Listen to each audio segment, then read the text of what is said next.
અમેરિકાએ bunker buster બોમ્બથી ઈરાનની પરમાણુ site પર હુમલો કરી અને તબાહી મચાવી હોવાનો દાવો કર્યો છે। બંકર બસ્ટર બોમ્બ ખાસ કરી અને જમીનની નીચે રહેલા બંકરને તબાહ કરવા માટે વાપરવામાં આવે છે। અમેરિકાએ B-2 બંકર બસ્ટર બોમ્બનો ઉપયોગ કર્યો હતો। તે એક ખાસ પ્રકારનો બોમ્બ છે। અમેરિકાએ ઈરાનની સૌથી સુરક્ષિત 3 સાઇટ પર હુમલો કર્યો છે। અમેરિકાએ ઈરાનના પરમાણુ કેન્દ્રનો નાશ કરવા માટે B-2 બોમ્બરના GBU-57 બોમ્બનો ઉપયોગ કર્યો। અમેરિકાએ ફોર્ડો પર 6 બંકર બોમ્બ ફેંક્યા હતા। જો આ બોમ્બની વિશેષતાની વાત કરવામાં આવે તો GBU-57 બોમ્બ બોઇંગ કંપની દ્વારા ડેવલપ કરવામાં આવ્યો છે। આ બોમ્બનું વજન 13,600 કિલોગ્રામ છે। તેની લંબાઈ 6.2 મીટર જેટલી હોય છે। આ બોમ્બ 200 ફૂટ ઊંડાણમાં લક્ષ્યને ભેદવામાં સક્ષમ હોય છે।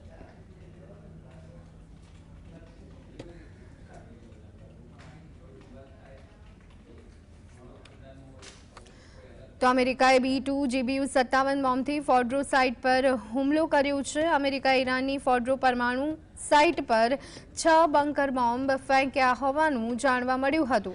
GBU-57 બોમ્બ બોઇંગ કંપની દ્વારા ડેવલપ કરવામાં આવે છે।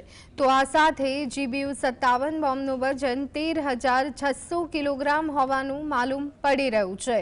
GBU-57 બંકર બસ્ટર બોમ્બ 200 ફૂટ ઊંડાણમાં હુમલો કરવા માટે પણ સક્ષમ છે। GBU-57 બંકર બસ્ટરની લંબાઈ 6.2 મીટર હોવાનું માલુમ પડી રહ્યું છે। અમેરિકાએ ઈરાનની 3 પરમાણુ સાઇટ બંકર બસ્ટર બોમ્બથી તબાહ કરી છે। તો અમેરિકાએ B-2 GBU-57 બોમ્બથી ફોર્ડો સાઇટ પર હુમલો કર્યો હતો। અમેરિકાએ ઈરાનની ફોર્ડો પરમાણુ સાઇટ પર 6 બંકર બોમ્બ ફેંક્યા હતા।